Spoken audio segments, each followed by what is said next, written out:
How simple kitchen spices can boost immunity and mood. Instead of reaching in your medicine cabinet, how about reaching into your spice cabinet?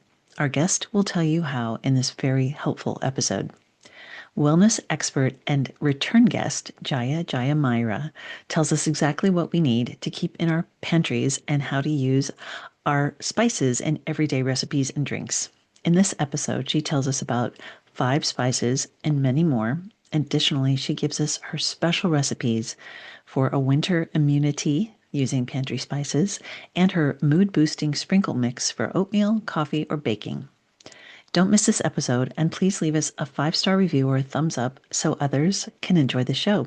And if you'd like to hear more from Jaya Jaya Myra, check out episode 130 called How Your Spice Cabinet is Filled with Healing. The Teaching Your Toddler show starts now. Hello, this is Marijo Tinlin from the Teaching Your Toddler show. Today we have a return guest, which we love. We love return guests. Jaya Jaya Myra is back on the show with us today. We are going to talk about a great topic, which I know everybody's going to be really interested in. But first, will you please introduce yourself and tell us a little bit about what's going on in your world? Oh, my name is Jaya Jaya Myra. Thank you so much for having me back again. It's always a pleasure to talk with you. What's going on in my world? Lots of things, but I know we're going to be talking a little bit about food and immunity today and food swaps. I love that topic at this time of year, like around the holidays into the new year. I think this is extra important because it's one of the most stressful times of year, mentally and emotionally. We're just coming out of the holidays. We're going into the new year where people have resolutions and things that they've said that they want to do. We all know that 9 out of 10 people, or if you don't know that, 9 out of 10 people statistically don't keep their resolutions. And that can also cause a lot of mental and emotional disturbances, right? So let's find some ways that food can help us get back on course and help improve mood and mental health and immunity. Absolutely. And another thing that I keep hearing about, luckily we have not been touched by yet, is the super flu and things like that. So I know they would be great for, I'm sure, people to also help protect themselves and their families from that or help recover if they do have something like that going on. So tell us a little bit about, I've heard that you have a winter immunity from your pantry spices. What is that? Absolutely. A lot of our holiday spices, things that people tend to think about when you think about Thanksgiving and Christmas, these are actually super immune boosting spices like that we can add to our foods, our drinks, whatever it is, and actually help keep you a little bit more healthy naturally. Now, I like using these spices year round, honestly, but you tend to hear a lot more about cinnamon and cloves and nutmeg and ginger at the holidays, right? Because we're putting it in our desserts, we're putting it in our food. And honestly, I think that's just because the holidays are the time to where most people they're cooking a little bit more, they're cooking more advanced things. And so we're actually getting into our pantry and our spice rack a little bit more than we tend to throughout the rest of the year. So I think like one of my absolute favorites that's on that list is cinnamon.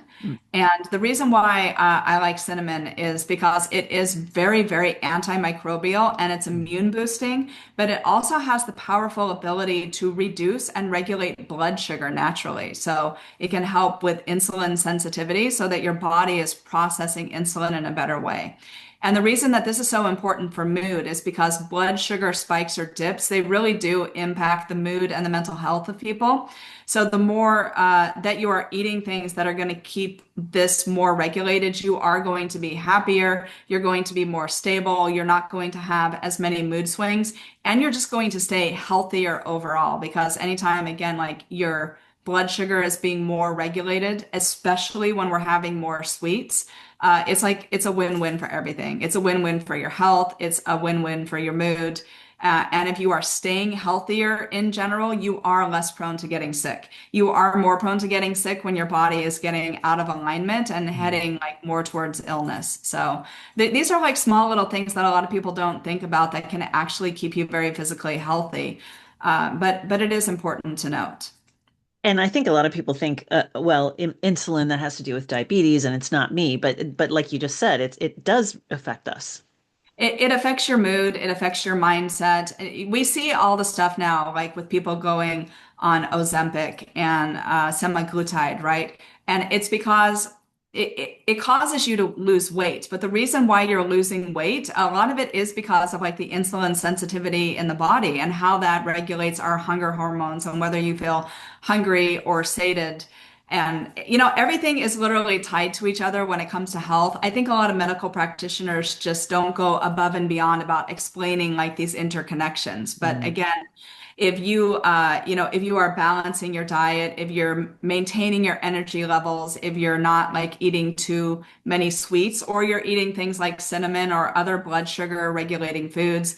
Another one would be bitter melon. I don't know if you've heard of that. It's called bitter gourd, bitter melon in English. The Hindi word, I believe, is Karela. It's like this, like literally spiky cucumber-like thing. You're not going to find it at most traditional grocers, but if you go to ethnic places or Asian or Indian, you will definitely find Karela.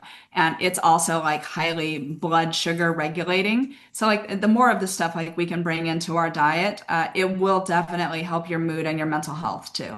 Is that one that you would then eat as a whole food versus like making it into a tea? I wouldn't make it into a tea because it's actually very bitter. Most of Okay. that stuff is bitter. Cinnamon is like this unique thing that actually adds flavor and spice, and it's not bitter, but it's Mm, also blood sugar regulating and mm, causes you like to crave like less sweets in general. So I love cinnamon because you can throw it in with food, smoothies, coffee, mm, tea. There's kind of no end to the way we can utilize it. And when you're feeding, young children, toddlers, like we can throw it in with some of the other stuff we're making for them. Like you have applesauce. Cinnamon mm, is a very easy add-on to that. And with the sweetness that things like apples provide naturally, we don't have to add anything else in there to make it taste good. And it just adds a little bit more flavor. So hmm. again, I found, like when my kids were very young, they didn't have problems eating anything that I put in front of them, but it was because I exposed their palates like to more natural and whole foods and spices Mm, early on. Funny hmm. story for you, my oldest daughter was obsessed with hot and sour soup ever Oh, since she was about maybe 4 months old. what? That Yeah. young? She could not like get enough of it. Because, we would just like give like little taste if we would go out to eat or get Thai food or Chinese or Yeah. something. Yeah. We would always just like, encourage, like, oh, we'll try this. This is soup. You can have this. She Hmm. loved it. She loved it. Oh my gosh. Yeah, our youngest, we always exposed him to like the Indian food we went and the Yeah. sushi or whatever, like all the things like that. And um uh, he got that kind of palate too. That's amazing. I have a couple questions about like so cinnamon. We talked about this last Yeah. time. Cinnamon and cassia are different, so make sure you're getting real cinnamon, right? Yes. The Ceylon cinnamon is probably the best. Ceylon cinnamon. So you're talking about already getting it ground versus like the pieces that you can get. Yeah, I mean, it's very impractical to use the big pieces, right? Because how often are we going to grind them into something? I mean, maybe Hmm. if you're making like a spiced cider and you're going to Hmm. cook it into something, but you're not getting the actual benefit that when you have the ground up spice and you're actually eating it. So you can still Oh. find Ceylon cinnamon at any grocer will have it. Hmm. You just need to look like when it says cinnamon, if it's Yeah. Cassia or Ceylon. Or, you can go to a spice shop, order it on Amazon. It's very, very easy to find, but it's Mm-hmm. considered, they call it true cinnamon. Mm, yes, exactly. Yeah. And so, yes, I've seen it at Sprouts or Whole Foods or whatever. I've seen Yeah, it like that. exactly. Are there other like sourcing places that you have, or do you think it's okay to go to Amazon as long as it's like organic or something? Yeah, I always prefer organic in general. Anything that comes into my house, I get organic. Now I know I can't control that when I go out to eat or other places, but if I'm going to bring stuff into my house, I will either get it organic or just I will go to a spice shop here in the city where most things are organic to begin with, but if they're not, I know that they're sourcing it from like a Mm-hmm. quality, reputable place. So Mm-hmm. I do believe in like putting money behind your values and Hmm. your ethos. So Hmm. if healthy, conscious living is something that's important to you, maybe go for like the more niche like shops, like where you know that they are doing quality sourcing from reputable places and Hmm. like, that you are getting the highest quality products possible. Hmm.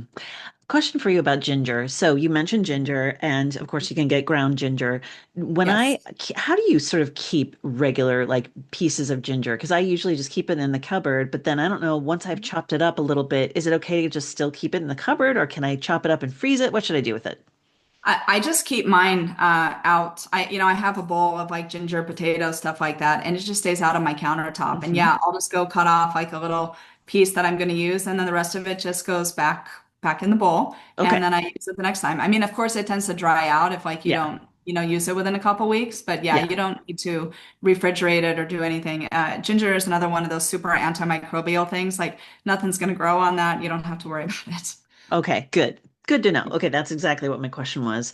And I have another question for you about last time we talked a little bit about natural sweeteners, and one of them that I just sort of learned about is allulose instead of like erythritol. You had mentioned you don't like erythritol, it doesn't work for you. It So I was doesn't like, work. Yeah, it's yeah, it. so I've been trying to use a lot more monk fruit, but now it's monk fruit with allulose versus monk fruit with erythritol. Is that okay? Do you know what that is, or what can you tell us about that? Uh, I have not personally used aloes. I know that it's recommended.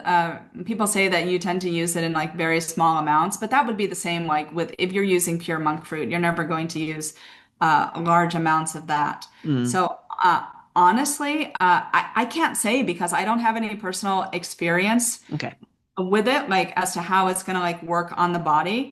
Uh, Mm, but yeah, I have heard people recommend it before. You're not going to get a blood sugar spike like you would with consuming regular sugar. So I hmm. think that perspective is definitely a win-win. Okay. Okay. Thank Yeah, you. I like monk fruit. I like the super pure monk fruit, but I will literally only use it in something like tea or coffee and like these Mm, little little tiny bit. micro doses. Yeah. Gotcha. Okay, cool. Yeah. So another thing that we had talked about before we started recording was this mood boosting sprinkle mix. What is that? So if you are going to say maybe like have tea, maybe even coffee, throw this in a shake. I like making a simple blend of like cinnamon, cardamom, a little bit of nutmeg. You can throw a tiny bit of clove if you like that little extra punch. These spices in general, they're all going to boost your mood. They all have an ability to kind of lift and elevate your mood naturally and also act in a way like that calms down the nervous system. So, like, we want to stay calm, we want to stay focused, we want our mood to be elevated, and we want to stay healthy. So, these very simple things, like you can just toss them in with your coffee. That's a great way. Like, I like to get cinnamon. I'll make like a little vegan cappuccino sometimes in the early afternoons, and I'll just toss like half a teaspoon of cinnamon or something in that. Grind like some nutmeg into it. Sometimes if I want to get super adventurous, I'll add in a little bit of star anise, right? It's a little harder to grind and get it, super, super fine. But yeah, if you want to take the time, making like these little blends, it's a very thoughtful, mindful way to add that extra dose of immunity and mood boosting effects into something that you're consuming. And Mm, so whether you're a kid, whether you're an adult, I like these little sprinkle add-ons because they are hmm. super easy to add into just about anything that you already have. Hmm. I love that. And I never thought about it because I add a turmeric and cinnamon and a little bit of cayenne Yep. to my coffee in the morning. But I never thought like I could use one of those empty bottles and make my own like shaker of the Yes. already blended stuff. So that would be way easier.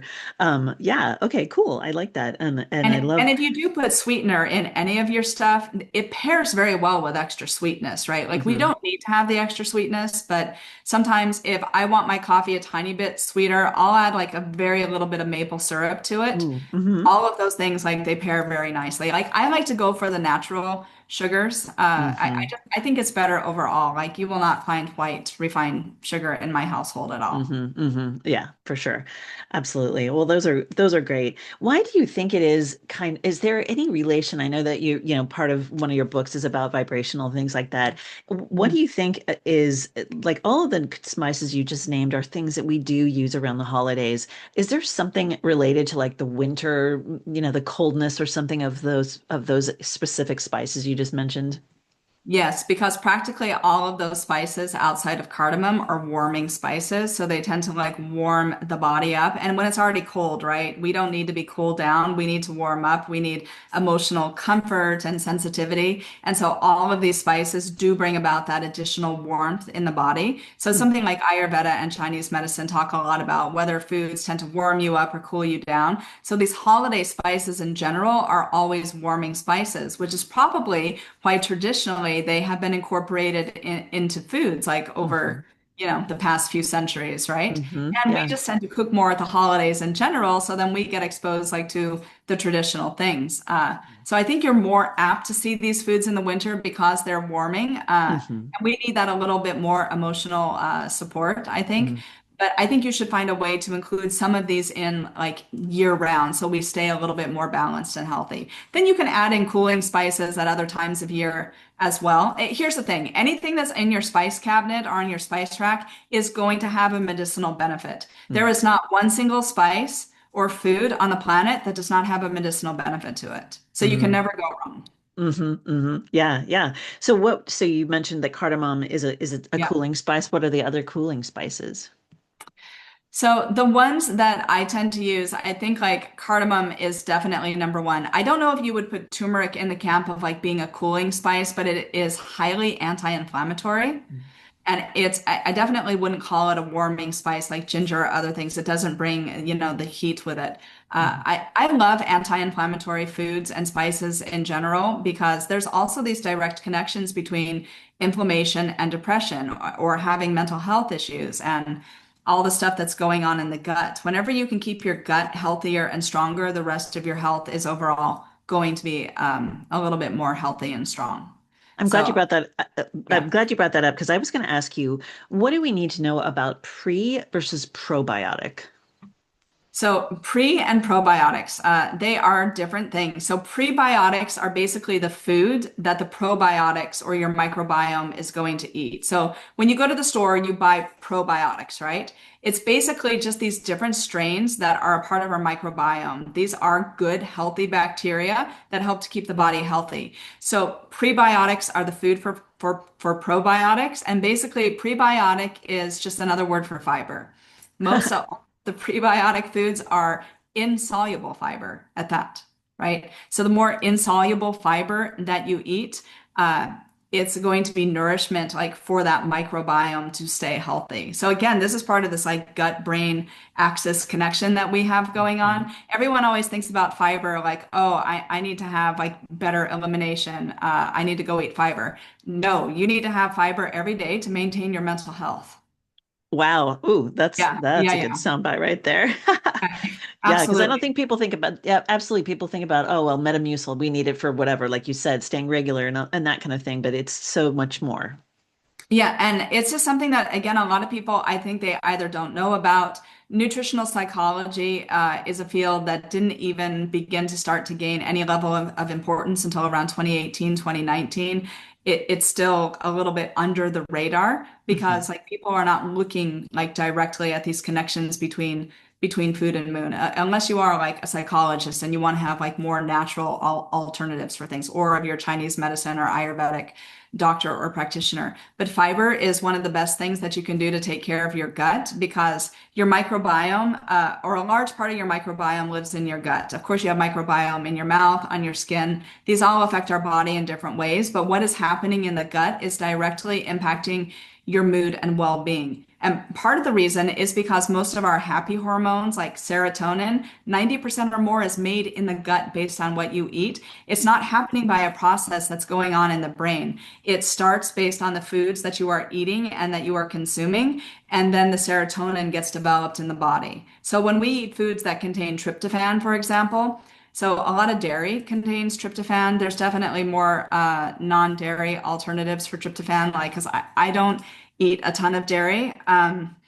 But yeah, this all starts like directly in the gut. So again, we think about mental health and happiness as being these like brain hormones, but they're actually intrinsically connected to what we eat. Mm. And that is exactly like what you just mentioned is our gut is our second brain and It we've done is. actually past episodes about that exact topic. So that's a great tie-in as well. Is there any difference for I think what you've been describing are dried. Is there any advantage to using any of these foods as fresh foods versus dried foods? Or are I they think kind you're of this? always going to get a little more of a benefit whenever you can go for the fresh food. It's just Okay. not always like as convenient. And certain Yeah. spices like cinnamon, they're going to be dried anyway. So you might as well just go get already powdered, like ground Hmm. up cinnamon because it's easy to consume. But I love putting fresh turmeric, fresh ginger, like directly in with stir fries or other things that I'm making. Uh, whole food is always the best. Spices and dried things are, they're still going to have a very, very strong benefit, but sometimes like the essential oils and other things that you get in the fresh food, it's just going to be a little bit more potent and have more of an impact.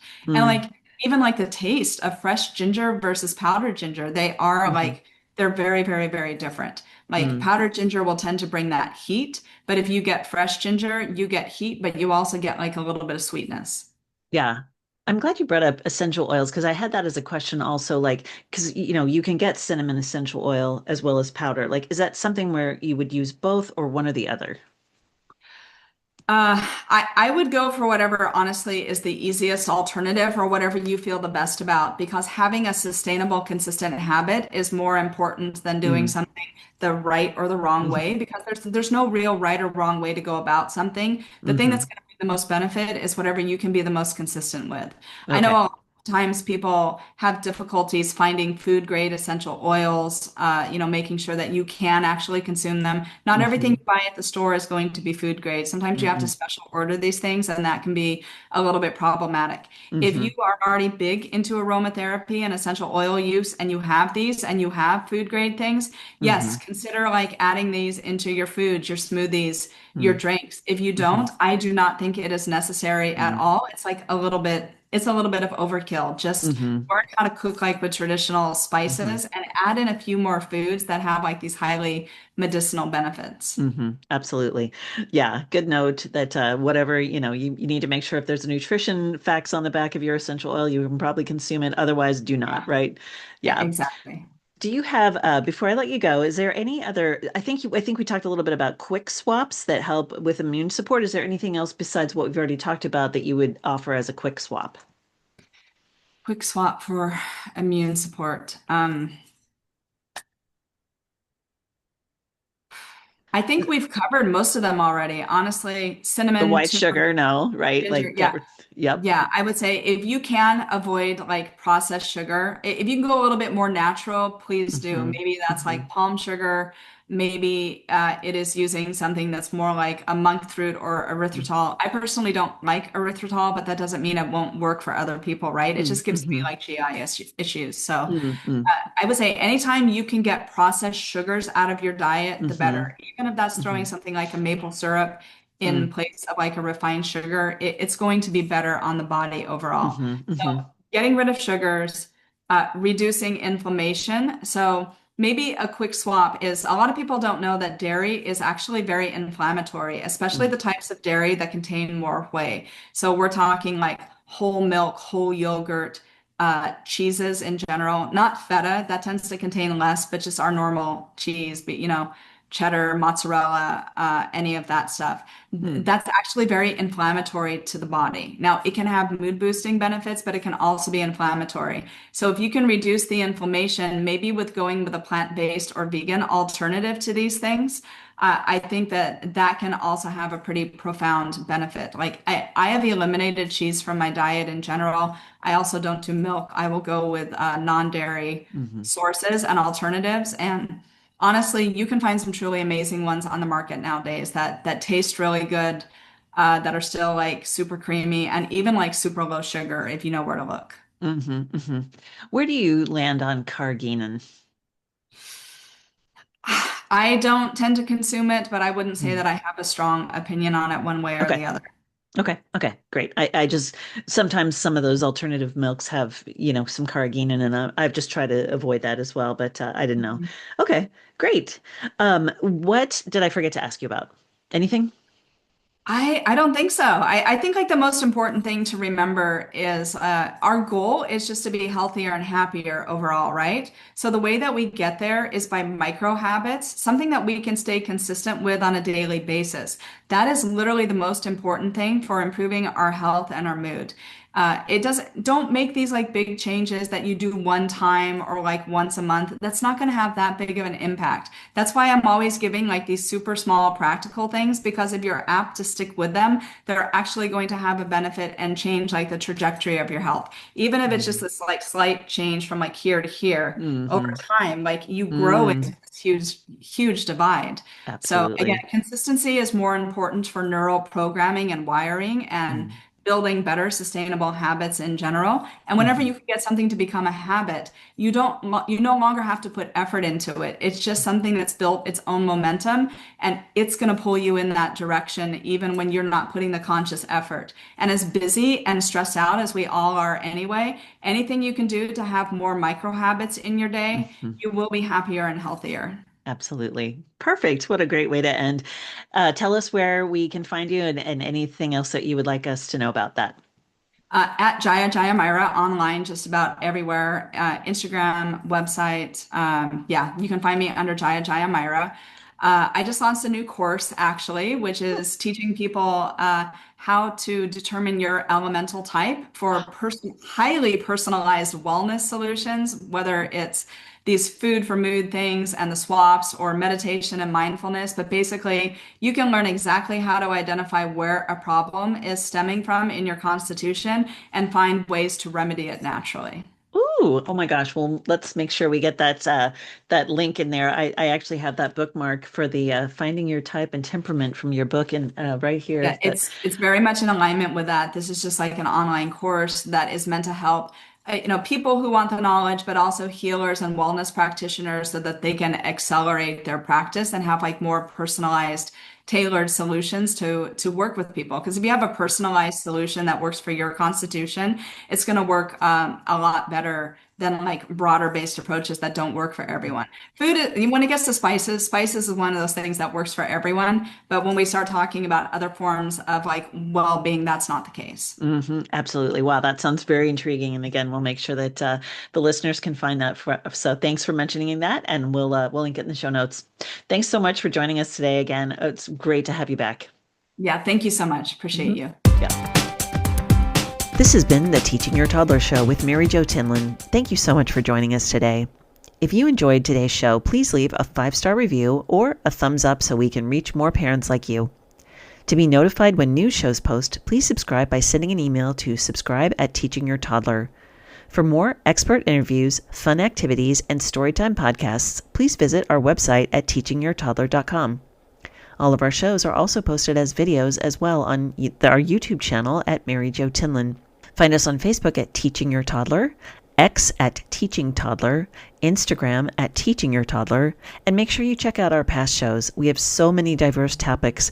There's most likely more shows that you will enjoy. Thanks for joining us, and come back and see us again real soon.